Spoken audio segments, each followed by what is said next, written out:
Walter Ray Allen, universally recognized as one of the greatest shooters in league history. But just how good of an overall basketball player was he really? At this point in hindsight, so much of his legacy is wrapped up in one single shot, possibly the most clutch shot in NBA history. But the truth is, he was so much more than just that. And with this video, I would like to dig more into the less documented periods of his career, as we analyze his talent, his accolades, and the impact he left on the game as a whole. So let's start how we always do, by taking it back to the beginning of his career. Ray Allen was selected with the 5th overall pick in the 1996 NBA draft by the Minnesota Timberwolves, but was almost immediately traded to the Milwaukee Bucks for the rights to draft Stephon Marbury. It would be in Milwaukee where the 6'5" shooting guard would begin his journey to the Hall of Fame. In his rookie campaign, he averaged 13.4 points, 4 rebounds, and 2.6 assists on 43% shooting in 30 minutes per game. He also shot 39.3% from three-point range, immediately displaying his sharpshooting upon entering the league. He had plenty more skills than just that though. He had a fantastic and underrated handle, he was great at moving without the basketball, he could shoot off the dribble, and was extremely accurate when contested. And many have already forgotten how he had a sneaky explosiveness when attacking the rim. He even participated in the NBA dunk contest in his rookie season. Despite the 21-year-old's immediate impact, Milwaukee was still a long ways from competing, and finished the season with a 33-49 record.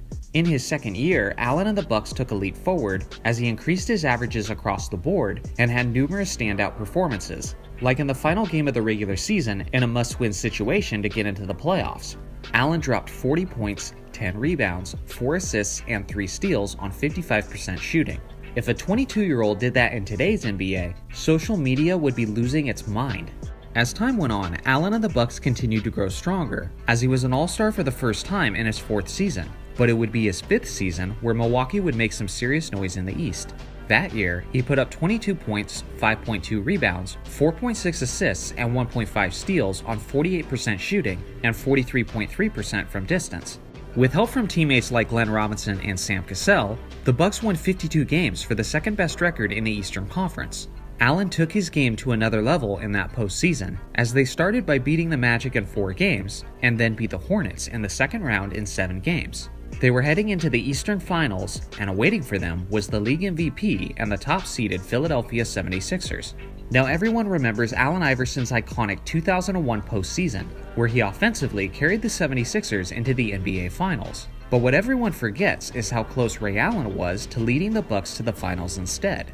They pushed the 76ers to an epic 7-game series, and in that series, Ray put up a remarkable 27.1 points, 5.4 assists, and 3.3 rebounds on 46.8% shooting. He also shot a ridiculous 51% from three-point range and 97% from the free throw line.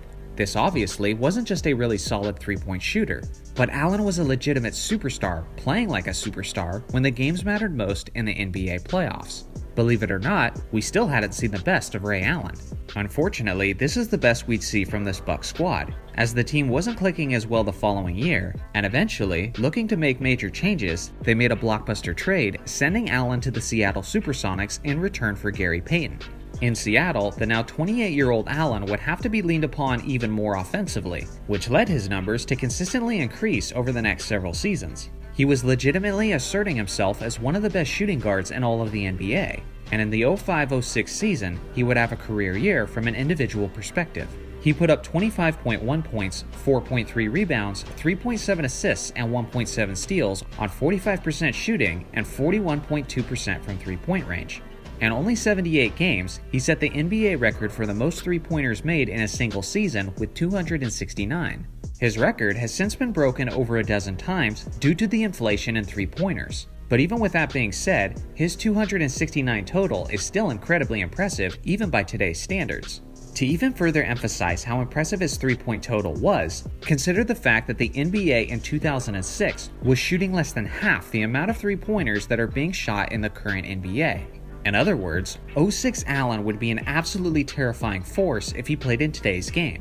He simply increased his scoring average the following year, including a monstrous 54-10-5 performance against the Utah Jazz. Unfortunately, shortly after that, his season was cut short by an injury, and he had to have ankle surgery on both ankles, missing the remainder of the 2006 to 2007 season.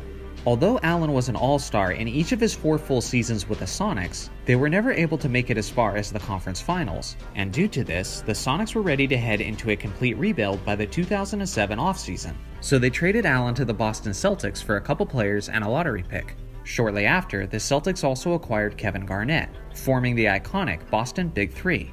This is all well known and well documented, but the Celtics went from a 24-win team to a 66-win team after the additions. The offensive production was spread out pretty evenly between the 3 stars.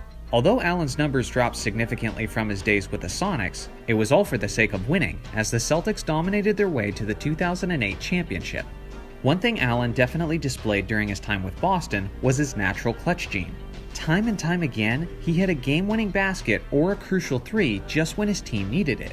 In February of 2010, he became the all-time leader in three-pointers made. He also became the first player in NBA history to make at least 7 three-pointers in multiple finals games. When he joined the Miami Heat in 2012, he was 37 years old, and his best days were clearly behind him. But with that being said, he was still about as reliable of a role player as it gets at that age.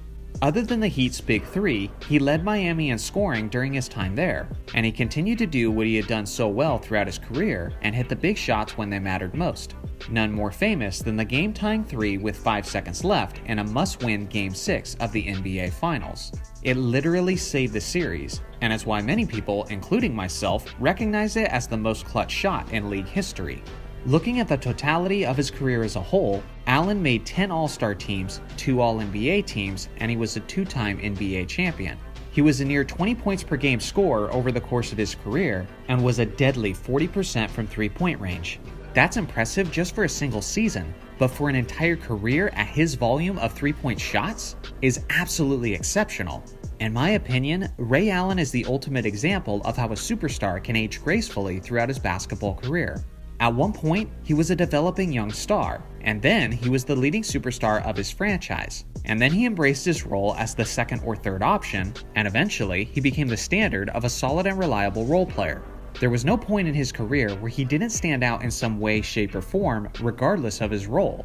In my opinion, he's one of the top 10 shooting guards of all time, and one of the most clutch shooters the game has ever seen. So here's my question. Game on the line and you need a three-pointer. Is there any player you would rather have taking that shot than Ray Allen? Let me know in the comments below. Thanks for watching as always. Make sure to like and subscribe for more basketball content, and I'll see you guys in the next video.